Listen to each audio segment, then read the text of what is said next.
Pahit bukan penyakit, hitam bukan kutukan.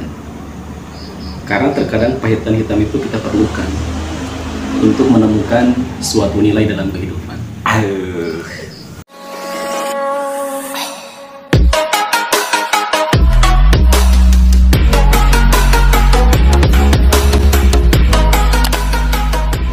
Akan tetapi secara perkembangan zaman, prasasti yang ditinggalkan itu seperti ada Candi Borobudur, candi-candi yang ada di Jawa Tengah, Jawa Tengah ya. Nah itu kan pada saat itu ada dinasti yang namanya Sailendra gitu, yang di Jawa Tengah itu, dan ada dinasti Sanjaya.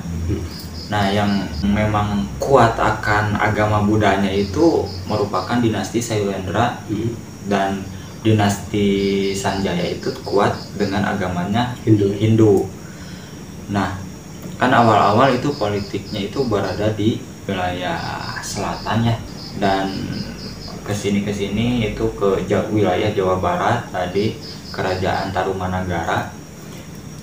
Dan sekitar pada abad sebelum 20-an itu kan ada 3 kerajaan seperti kerajaan Singosari, Majapahit, terus ada kerajaan Kediri gitu kan, itu wilayahnya Jawa Timur ya. Nah itu kan secara politik gitu dulu juga sudah berjalan gitu yang namanya itu politik. Saya pernah baca juga gitu, kata Bhinneka Tunggal Ika itu berbeda-beda tapi satu tujuan. Nah itu kata Bhinneka Tunggal Ika itu diambil dari puisinya pada zaman Majapahit. Sudah ada puisi berarti ya? Sudah ada sastra yang zaman sudah ada sastra. Nah itu dia diambil gitu kata-katanya. Nah sepengetahuan abang sendiri mengenai politikan kerajaan-kerajaan terdahulu itu seperti apa sih? Apakah ya mustahil gitu, tidak ada yang namanya seperti politik gitu? Ya otomatis setiap kerajaan-kerajaan itu punya politiknya sendiri.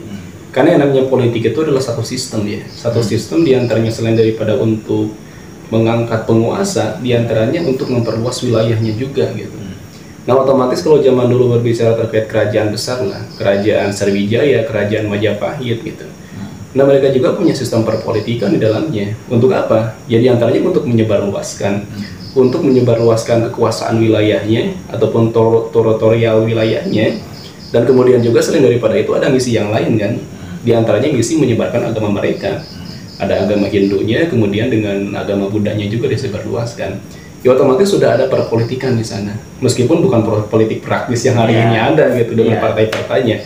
Tapi kan tetap inti daripada perpolitikan itu diantaranya untuk mendapatkan kekuasaan. Kemudian kalau berbicara dari zaman dulu, inti dari perpolitikan itu diantaranya untuk memperluas wilayah kekuasaannya juga gitu. Berarti untuk memperluas wilayah kekuasaan. Dan juga untuk merebut tahta mungkin. Ya bisa jadi.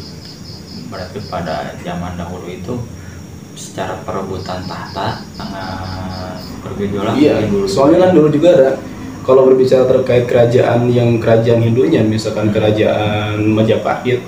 Majapahit itu punya satu patih yang bernama Gajah Mada. Dia punya yang disebut dengan Sumpah Palaka kan, Sumpah Palapa nama.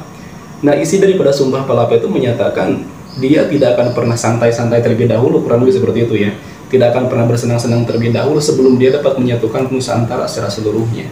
Nah otomatis berbicara terkait Nusantara zaman dulu itu bukan hanya Indonesia saja, bukannya pulau-pulaunya di kita saja, bahkan merambah luas sampai ke daratan-daratan Malaysia sekarang, Selat Malaka dan sebagainya. Nah berarti di sana sudah ada perpolitikan gitu, sudah ada ingin memperluas kekuasaan diantaranya dengan hal-hal semacam itu, dengan perpolitikan semacam itu. Itu terkait perpolitikan gitu kan. Kalau misalkan secara penyebaran agama sendiri itu seperti apa sih yang ditahu oleh abang?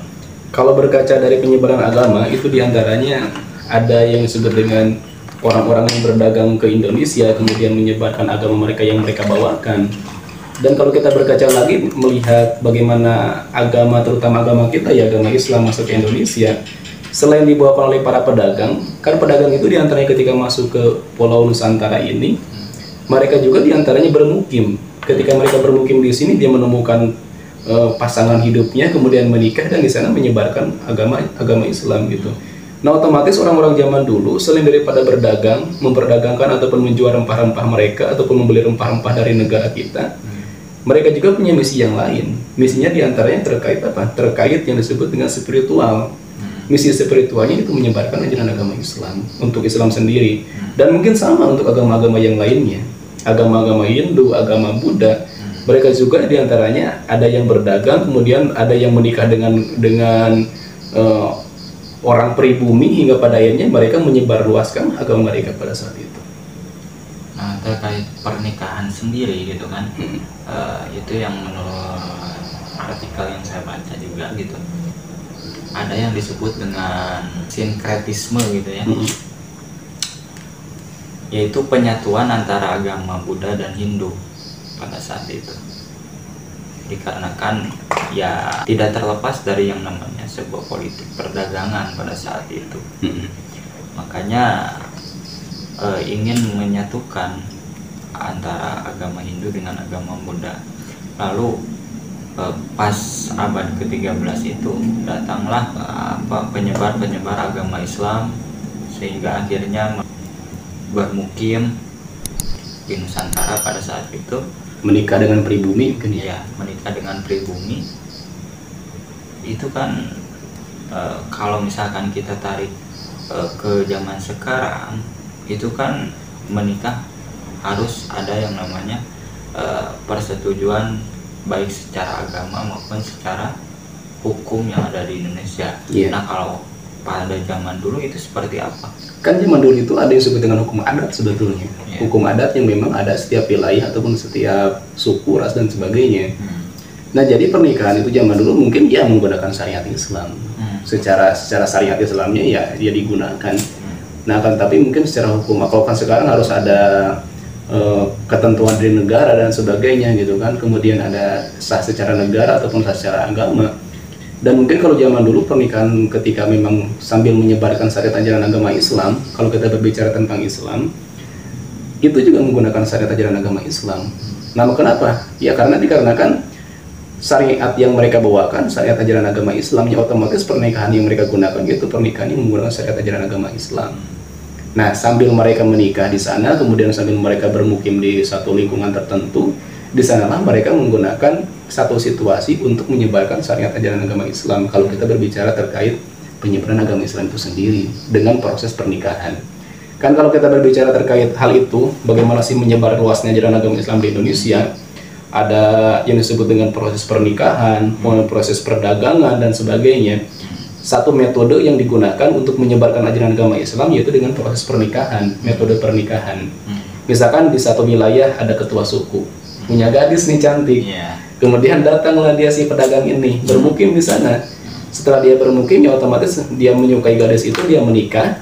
Barulah di sana dimasuki kepada ketua suku ataupun ketua adatnya, oh saya membawakan ajaran agama ini, hingga pada akhirnya diterima ajaran tersebut, hingga pada akhirnya menyebar luas ajaran agama Islam pada saat itu.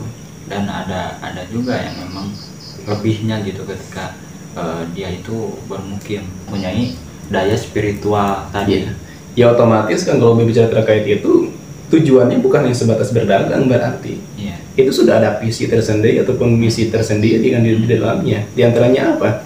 Ya misi yang paling pentingnya untuk menyebarkan syariat mereka, termasuk di antaranya syariat ajaran agama Islam. Dengan proses perdagangan itu merupakan balutannya saja.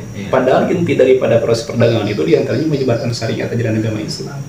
Hingga pada akhirnya Islam menyebar luas sekarang di Indonesia, seperti itu.